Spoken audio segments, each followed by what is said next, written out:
भगवान शिव से जुड़े तीर्थों की जब बात होती है तो आमतौर पर केदारनाथ और अमरनाथ का नाम सबसे पहले जुबान पर आता है। लेकिन क्या आप जानते हैं कि अमरनाथ की गुफा में नहीं किसी और गुफा में रहते हैं शिव जी। जी हाँ, अमरनाथ से पहले एक और शिव गुफा है जिसमें भगवान शिव सपरिवार विराजते हैं। कौन सी है यह गुफा और क्या है इसका महत्व, आइए जानते हैं। जम्मू कश्मीर राज्य के जम्मू से कुछ दूरी पर स्थित है रियासी जिला। इस जिले में भगवान शिव का घर कही जाने वाली शिव खोड़ी गुफा स्थित है। यह भगवान शिव के प्रमुख पूजनीय स्थलों में से एक है। इस गुफा के बारे में कहा जाता है कि इस गुफा में भगवान शिव साक्षात विराजमान है और इस गुफा का दूसरा छोर अमरनाथ गुफा में खुलता है। पवित्र गुफा शिव खोड़ी की लंबाई 150 मीटर बताई जाती है। इस गुफा के अंदर भगवान शिव शंकर का 4 फीट ऊंचा शिवलिंग है।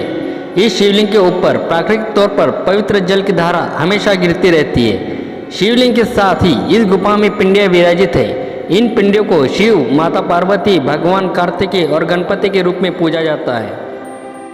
आस्था है कि पिंडियों के रूप में गुफा में विराजित परिवार शिव दर्शन करने पर अपने भक्तों के सभी मनोरथ पूर्ण करते हैं। धार्मिक कथा है कि इस गुफा को स्वयं भगवान शंकर ने बनाया है। इस गुफा को बनाने के कारण भस्मासुर को सबक सिखाना था। पौराणिक कथा के अनुसार भस्मासुर ने घोर तप कर भगवान शिव को प्रसन्न किया। उसने शिव जी से वर मांगा कि वह जिस किसी के सिर पर हाथ रख दे वह भस्म हो जाए। शिव जी ने जैसे ही उसे वरदान दिया, वह राक्षस शिव जी को भस्म करने के लिए दौड़ पड़ा। भस्मासुर से बचने के लिए शिव जी को उनसे युद्ध करना पड़ा। रंसु वही क्षेत्र है जहां भगवान शिव और भस्मासुर के बीच भीषण युद्ध छिड़ा था। इस रण के कारण इस क्षेत्र का नाम रंसु पड़ा। युद्ध के दौरान भस्मासुर हार मानने को तैयार नहीं था और शिव जी उसे मार नहीं सकते थे क्योंकि खुद उन्होंने ही भस्मासुर को अभय का वरदान दिया था। भस्मासुर से पीछा छुड़ाने के लिए भगवान शिव ऐसी जगह की तलाश करने लगे जहाँ भस्मासुर उसे ढूंढ न पाए। तब शिव जी ने पहाड़ों के बीच एक गुफा बनाई और उसमें छिप गए। खुद शिव जी ने ही जिस गुफा को बनाया वही शिव खोड़ी गुफा कहलाती है। भगवान शिव को इस तरह गुफा में छिपा देखकर भगवान विष्णु ने मोहिनी रूप को धरा और भस्मासुर के रिझाने के लिए उसके समीप पहुंच गए। मोहिनी का रूप देखकर भस्मासुर सब कुछ भूल गया और प्रेम में अंधे होकर मोहिनी के साथ नृत्य करने लगा। नृत्य के दौरान उसने खुद ही सिर पर हाथ रख लिया और हाथ रखते ही भस्म हो गया। भस्मासुर के खुद को ही भस्म कर लेने के बाद भगवान शिव गुफा से बाहर आए। शिव जी द्वारा निर्मित की गई इस गुफा का अंतिम छोर दिखाई नहीं देता है।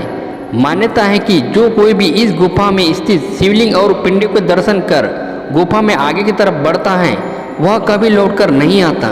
कहते हैं कि अंदर जाकर यह गुफा 2 भागों में विभाजित हो जाती है, जिसका एक छोर अमरनाथ गुफा में खुलता है और दूसरा अंतिम छोर के बारे में कोई जानकारी नहीं है। मान्यता है कि गुफा के अंदर स्वयं शिव जी साक्षात विराजित है। ऐसा कहा जाता है कि 2 साधु इस गुफा के अंदर गए थे। एक साधु बीच से ही वापस आ गया, दूसरा साधु कभी वापस लौटकर नहीं आया। अगर आप ध्यान से देखेंगे तो इस गुफा का आकार भगवान शिव के डमरू की तरह बना हुआ है। गुफा के दोनों सिरों पर काफ़ी चौड़ी जगह है, जबकि बीच में गुफा की चौड़ाई बहुत ही कम है। इसलिए गुफा में जाने के लिए भक्तों को रेंग कर चलना पड़ता है। इस गुफा में ऐसी कई विशेषताएं हैं जो गुफा के अंदर देखी जा सकती है। सबसे पहले तो इस गुफा के अंदर जितनी भी प्रतिमा हैं वो सब पिंडी रूप में प्राकृतिक बनी हुई है।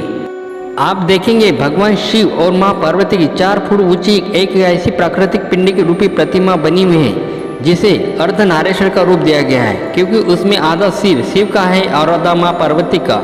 ठीक पास में एक छोटा सा गौरी कुंड बना हुआ है जिसमें हमेशा प्राकृतिक पानी भरा रहता है और पास में ही प्राकृतिक पिंड रूप से 5 मुख वाले गणेश, कार्तिक और नंदी बनी हुए हैं। चौंकाने वाली बात तो यह है कि यहाँ भगवान शिव के शिवलिंग के ऊपर से प्राकृतिक पानी लगातार टपकता रहता है। ऐसा भी कहा जाता है कि हजारों साल पहले यहाँ शिवलिंग के ऊपर दूध टपकता था और अब जब पानी के रूप में देखने को मिलता है।